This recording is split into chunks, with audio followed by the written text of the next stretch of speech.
Hi, I'm Bill Doherty, co-founder of the Doherty Relationship Institute. By the end of this video, you're going to know more about couples on the brink of divorce and the challenges they create for therapists. You're going to know more about discernment counseling, a specialized way of working with these couples. And you'll be in a position to decide whether you, as a graduate student in therapy or as a practicing therapist, couples therapist, are interested in getting trained in this approach yourself, or referring to trained discernment counselors. We have them all over the United States and in 20 other countries. All right, so let's get going. First, I want to define a particular kind of couple that's been invisible in the field, a mixed agenda couple. And what I mean by that is that somebody is leaning out of the relationship, they're seriously considering divorce. And by the way, this is for permanently committed couples, whether legally married or not. So I'm going to refer to marriage and divorce, but it can be with other couples who, where they both assume they have a lifetime commitment. And one of them is leaning out of the relationship, so leaning towards divorce, and ambivalent about whether to pull the trigger on divorce, and also ambivalent about whether to do couples therapy.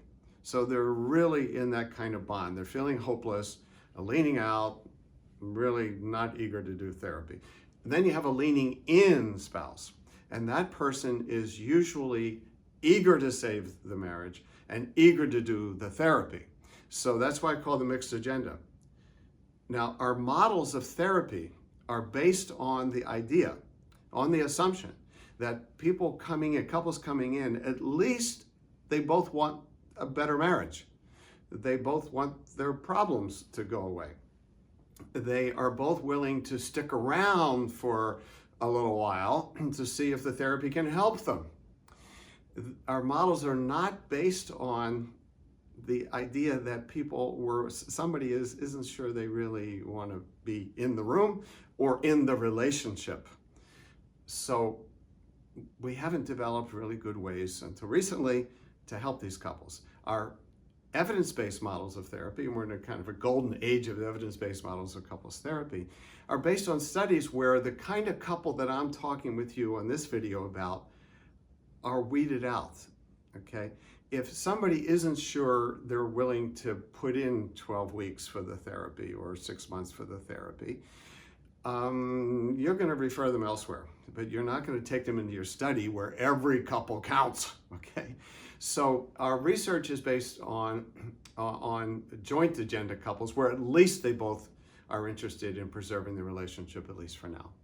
So the result is that we haven't developed ways and protocols, common practices for dealing with this very challenging presentation. And by the way, there is some research on couples' agendas as they come to therapy, and looking across several studies, as many as 30% of couples could be mixed agenda couples. It could be lower, it could be higher. But experienced couples therapists would say this is not a rare phenomenon, okay? So it's a substantial subset of the couples we see, and we don't have standardized ways to work with them. The result are two things. One is we all make it up on our own, which is not actually a very good thing in the field, okay? With a particularly challenging type of couple, and we just sort of figure out what we want to do. The second thing is we make some what I call common mistakes, and I've made all of these because I didn't do this kind of work early in my career. One of them is to pursue the distancer. Okay, so somebody is held back, they're not sure they want to be in the relationship, they're not sure they want to be in the marriage, the other's eager, and so we pursue the distancer, to pursue the leaning out spouse in order to try to hook them into the therapy. Well, sometimes it works, but we can often replicate the very pursuer-distancer dynamic that's happening in the couple, and you don't want to do that. Another is to bargain with people, and this is what I used to do. So could you give us 6 sessions and then sort of see where things are? I mean, that's a common practice among experienced therapists. The downside with that is that the leaning out spouse may not really commit to doing any work in the 6 sessions. And it's not uncommon for that person to come back after the second session or third session and say, this isn't working. and or their heart isn't in it, or you suggest they try some things at home, and then that person's heart isn't in it. So they can kind of drain the juice out of the therapy, pronounce it a failure, or the leaning in spouse feeling so much urgency, having so many abandonment fears, when the other person hasn't yet in the 6 sessions said, I'm in to stay, they could blow it all up, okay? And so sometimes it works. It worked for me for a number of years with a subset of cases to just sort of try to bargain to start the couples therapy and then see how it goes. What I'm saying is that tends not to be working. It's not a substantial way to do it. Then the third mistake, in my opinion, again, I've also made this one, is to say, well, gee, I could help you have a better marriage, better relationship, or I could help you divorce. You need to let me know which direction you want to go. Well, the problem with that one is they don't know together what to do. They're at odds on that. And I have some memories of cases where I just felt like I didn't put any energy in. I just said, let me know, do you want a Chevy or do you want a Ford? Because I can sell you both. And they ended up sort of dropping out, and who knows where they ended up. So some common mistakes. And now I want to talk about something called Discernment Counseling, which I developed based on a beautiful insight I got from Betty Carter, a leading family therapist, a feminist family therapist, who I got the big insight with that I'll start with, and that is the leaning out and the leaning in spouses have different agendas. And so you have to work with them differently. You have to talk to them separately as well as together. I mean, so that was like, I went to this workshop and I went, wow, that is a really interesting way to work with these couples. So I came back home and I developed it, and I eventually developed my own way of working on this. And then I ended up on a project working with collaborative divorce lawyers around divorce ambivalence. And they wanted to send me couples where the divorce ambivalence was coming out, and one or both. And they said, well, we'll send them to you for couples therapy. And I said, well, they're not really ready for couples therapy. In fact, a lot of them tried couples therapy. And I told them how I worked. Well, I didn't have a name for it, but this is what I did, sort of pre-therapy. And they said, oh, that's where we want to send people. That's where we want to send them. What do you call it? And I said, I don't know what to call it. I call it an assessment or pre-therapy. So together in that group of 8 of us, we came up with the term discernment counseling. Discernment counseling. Okay, the goals of discernment counseling are more clarity and confidence about a direction for the relationship, clarity and confidence about a direction based on a deeper understanding of what's happened to the marriage and each person's contributions to the problems. Clarity, confidence, deeper understanding of what's happened to us and my contributions, each of our contributions to the problems. So we say that mantra over and over. Those are the goals. The goals are not to improve the relationship, to teach new skills, to create more intimacy. It's to get clarity and confidence and deeper understanding. We make a clear distinction between discernment counseling and couples therapy. So if you're going to take something from this video, keep that in mind. In a discernment counseling mode, we're not doing enactments. As I said, we're not teaching skills. We are helping them get clarity and confidence and learn what's happened in each of their contributions. If you don't make that clear distinction between couples therapy and discernment counseling, what happens is one or both people are looking for changes, for improvements, for lower conflict, for more intimacy, for whatever, solving the problems with the in-laws or the money. They're expecting therapy, and then after a few sessions, one of them at least is going to declare this a failure because they're not getting better. In discernment counseling, if somebody says we're not getting any better, you say, that's not what this is about. This is about trying to figure out whether you want to move forward, okay?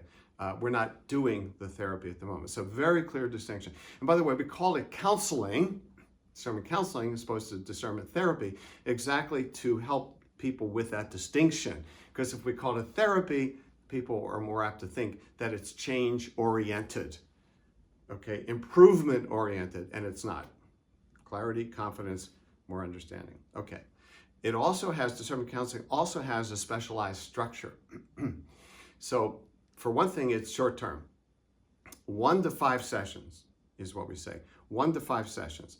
And they are deciding each time whether to commit to the subsequent session. So when people enter discernment counseling, they have agreed to 1 session only. And then one of the things that they discern or decide in that session is whether to do a second one, up to 5.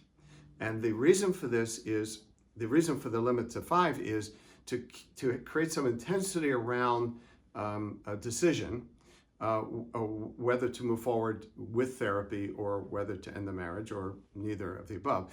But if you go on and on and on, it's going to be very hard not to get into change-oriented therapy.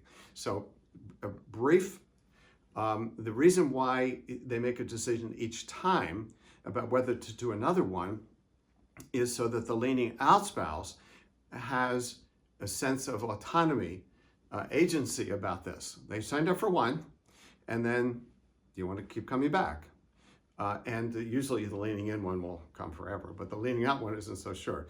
And so it gives them a sense that they're not committing to all 5 sessions. So it's an easier bar of entry each time. So 1 to 5 sessions, they decide each time.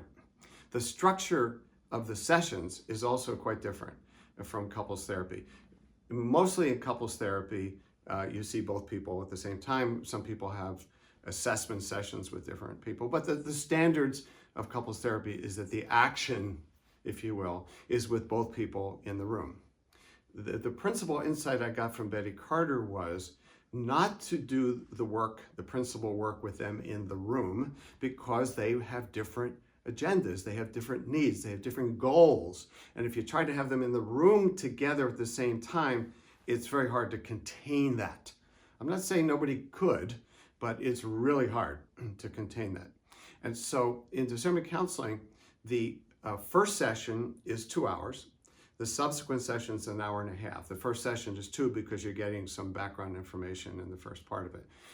But the basic structure is this. They come in together for either in the first session some background, or in the subsequent sessions for a check-in about where they are in their process of getting clarity and confidence about a direction. So that check-in, both in the same room. And then you talk to one of the partners alone, with the other in the waiting room, or we're in the middle of a pandemic now, so they're in their own Zoom breakout room or somewhere else in the house. You talk to one person alone. The other person is in the waiting area. And then at the end of that session, you bring the one from the waiting room back in for a carefully orchestrated sharing by the one you've been talking to of something they have learned or they're taking with them from our session, from our one-to-one time. Okay, so and the other person doesn't respond. It just, here's what I talked with Bill about. This is one of the things that I learned. This is one of the things I'm reflecting on. It may be that the leaning out one, for example, says, I am interested in another session, okay? And so then the person that you've been talking to, partner 1, they go to the waiting room, and then you talk to partner 2. Same thing, you work with them individually, and then the other one comes back in and you have that summary of the take-homes. And then you check out, and often the discernment counselor will share some perspectives, something that has come out of the time. Now, you might be asking yourself, well, what are the confidentiality norms in this? Here's what we do. We do not share directly, word for word, what somebody says. This is what your spouse said to me. What we do share is the impressions we've gained. So we share what we have learned from one person with the other selectively when we think it could help things move forward, but we don't share specific information. And so the confidentiality works in that way. And it's actually a far better thing for them to be seeing me when I've gotten to know their partner really well. So that's how we handle the confidentiality. Okay. So focus of this work then, once you're past a kind of an initial information gathering, is on 3 paths. And path 1, these are paths for the relationship. Path 1 is to continue as you've been, to neither divorce nor do couples therapy. Okay, status quo. Path 2 is the separation divorce path.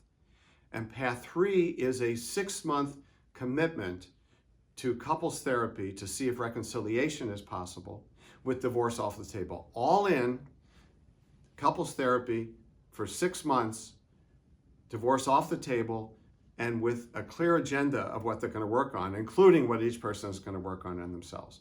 So those are the paths that we lay out, and they become a cornerstone of the work that we do with each person, leaning in, leaning out, on a direction based on those paths. So we use the language all the time with people. Okay, so once we're now talking to each person separately, there are different strategies for the leaning in and the leaning out spouse.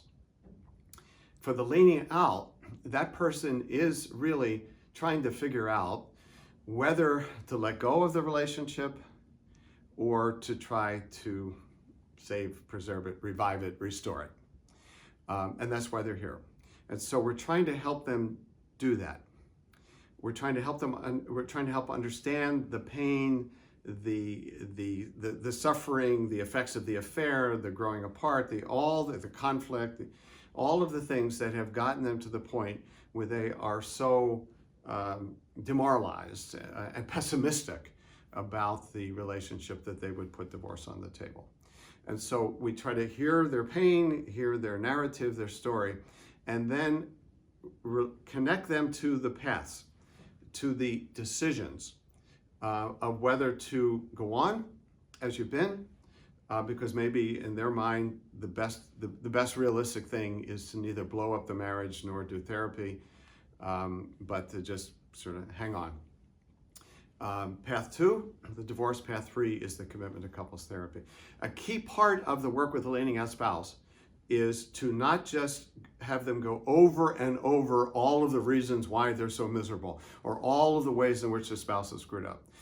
If you were seeing them in individuals therapy, that's where you may go for a few sessions. I wouldn't, but a lot of people do. Just sort of let them vent. But here, time is really, they're on the brink. This is for couples on the brink. And so we teach people in discernment counseling how to connect with somebody, how to quickly join with them, let them know, I understand why they're putting the marriage on the table, divorce on the table. And then shift to how they think about the choice, usually between divorce or working on the therapy. Most people say, at least at the beginning, they're not interested in the path 1 status quo, although that comes back in later sometimes. So understand the reasons why you want a divorce. Could we talk about the possibility, that's path 2. What are your thoughts about path 3? And then you have entered a conversation with them in which you find out their prior experience of therapy, couples therapy, their idea that they've given up on hope that their spouse could change. So we also then turn it around to what they might be able to work on to change, because that's one of the goals here. So having back and forth between their divorce narrative, the possible therapy narrative, if you will, to see if the relationship could be changed, all the while helping them understand some of their own contributions to the problems. What happens when people begin to understand their own contributions to the problems, here's they actually feel a little more hopeful that therapy might be able to help, because there's something for them to work on. If all they think that therapy was about was getting their spouse who isn't going to change, well, why the heck would you do that? But if they see that they have contributed in some ways to the challenges, that they have some enduring vulnerabilities that they brought into the marriage that would come out somewhere else if they were to enter another relationship. That's what we're helping them work on. And I want to really be really clear that the only failure in discernment counseling is if people don't learn anything. A failure, them deciding to divorce is not a failure. The only failure would be if somebody came in the door saying it's on my spouse, and they left the door saying it's on my spouse, and they learned nothing else. Then maybe they made a bad decision when they were 28 years old or something like that. And that can happen, but that's not usually what happens. So we're working on self-knowledge, understanding the relationship, offering them some support. And then we ask them, do you want to come back? And if you have offered them enough in that first session, the one-on-one, they'll come back. So then we bring in the spouse, and they say something like, I learned some things here, I got some things to reflect on about my own contribution. It could be a number of other things they say, and I'd like another session. Okay. So, and then as the other sessions go, we deepen the conversation with the leaning out spouse to the point at which they make a decision among those three paths. Now, the leaning in spouse is in a whole different emotional state, usually. And that is that they feel that their life has been, the control of the life has been ripped away from them. That this very important thing in their world, and that is their marriage, their relationship, is being ended without their say. Now, even if they had been thinking of ending it 6 months ago, by the way, it still rocks your world when your spouse gets there before you do. And so they usually know what they want, and that is path 3. They want to work on the relationship. And so the conversation with them really focuses on a couple of things. One is to help them stop making mistakes that they may be making. It's very common, if you have this sort of attachment wound and this feeling out of control, to not be, let's say, your best self. And so what leaning spouses start to do, they scold and harangue, they moralize about, I have commitment, you don't have commitment. They get clingy, they beg, they plead. Somebody who never wanted to have sex now wants it all the time.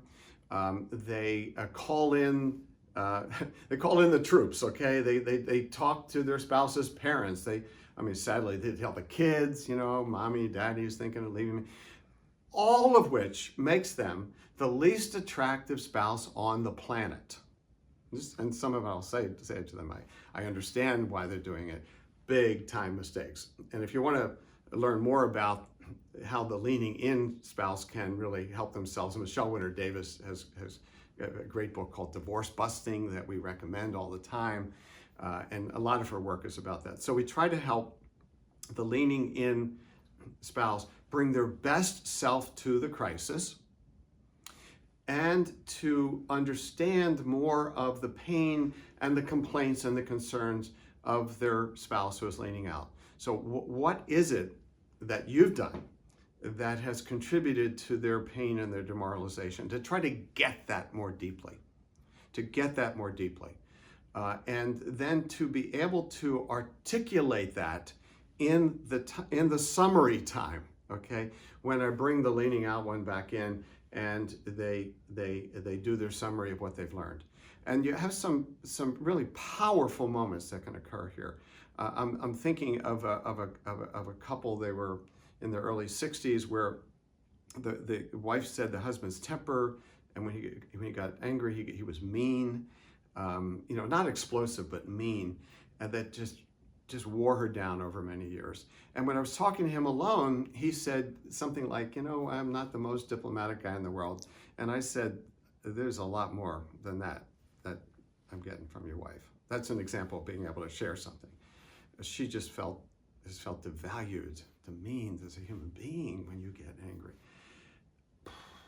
And this guy loved her, wanted to save the marriage. And as we talk, then the tears start to come, because he said, this is how my father treated me. And I never wanted to do that. And I can see that's what I've done. So at the end of our time, he said that to his wife with a genuineness of taking in something he had always not taken in before. By the way, we never have the leaning in promise to make changes. Like, I'm going to be changing tomorrow. We have them say, I know I need help for this. Maybe sometimes they need individual therapy for it, but I know that this is a process. So we don't have them say, I know I've offended you and I will do better. No. And by the way, we ask them not to promise anything, because this is not couples therapy. So we're not looking for the next session for the other spouse to say, well, he or she got mad at me this week. No. You're identifying the problems and your responsibility for them and a commitment to working them later. So that's an example of some of the power. Now, with that particular couple, they didn't make it in terms of to path 3. The wife, she understood more of her contributions, how passive she had been, how she had triangled with the kids. So she came to understand those, but she was just out of gas. She was done. And so, I helped them, help him see that, come to that conclusion that this was how it was going to be, and to have a more peaceful divorce and a softer landing than they might have otherwise. So it's not like, gee, all these big revelations and everybody moves on, to therapy and into the sunset. Okay, lots of ways this can end up, but they both learned something from this. So different strategies that you work on increasingly with the leaning in and leaning out. And there's one thing I want to underline that we've really gotten good at in discernment counseling is inviting each person to look in the mirror at themselves. We really have a lot of techniques on that. And to not do the things that, well, I fell out of love or my spouse will never change. In a caring way, in the crucible of this crisis, you can move faster to get to some depth in discernment counseling than my experience is in regular couples therapy.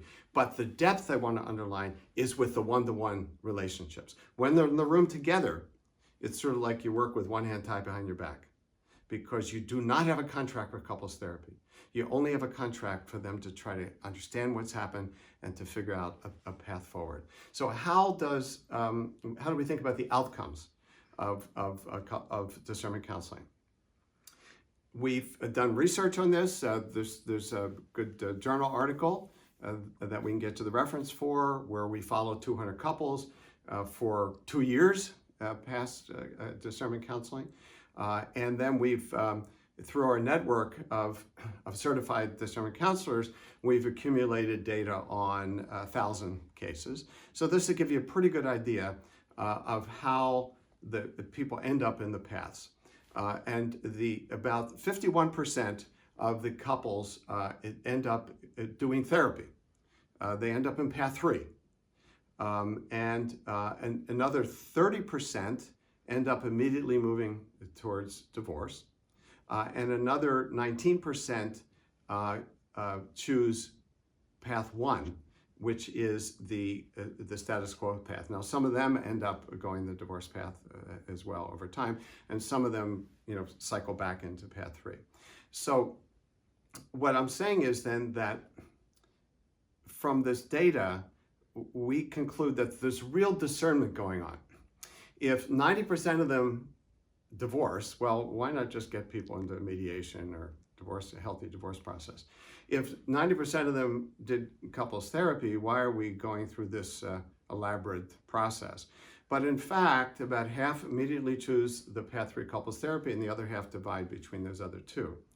And so we feel like this is something that helps people in a specialized way at a moment in their lives. And I want to tell you how just sort of satisfying, how gratifying this work can be, because prior to developing a way to work with them, when I discovered that this was a on the brink, mixed agenda couple, one of them wasn't sure they wanted to work with me, I used to go, oh no. Okay, and, so I'll do my best. And now I go, okay, here is this way of working, which is different from couples therapy. It's specifically for couples in your situation, And for the most part, people go, well, yeah, good. And as the word gets out publicly a little bit more about this as an offering, people increasingly, ask for it. But a lot of times when you have a generic practice of couples therapy, you find out on the phone call or intake somewhere that they are mixed agenda. And then what you offer is discernment counseling prior to offering any therapy. So that's the overview. And it's powerful, in my experience, and intense, enjoyable, but boy, you've done some work, okay? You're getting in fast. And for some of us who like intensity, like to move fast is sort of like emergency room work or intensive care work. But if you know ER docs, I used to work in medical settings, I married an ER nurse, they enjoy that. They enjoy, like, let's get in there, let's get something done. Let's see if we can be helpful. And then there are different paths, if you will, that people take after the emergency room. So if I have intrigued you with this way of working, discernment counseling, we have at discernmentcounseling.com, we have information on how you can get trained. It's all online. Lots of people have gone through it. It does require good couples therapy skills. And it's I think can be a very useful addition to your practice if you're really interested. And then we have really a growing community of discernment counselors with a Facebook group and with giving them updates, continuing education. We increasingly develop a network of people who are interested in referring to discernment counselors. A lot of the referrals that I get now are from couples therapists who now are tuned into the need for specialized work with couples on the brink. And so if that's where you go, like if you're not interested in training in discernment counseling, that's cool. But now hopefully you understand a little bit more about these couples and the specialized help that they need, so that if you have a couple like this, you can refer them somewhere and get them help that is specific and specialized to the situation they're in.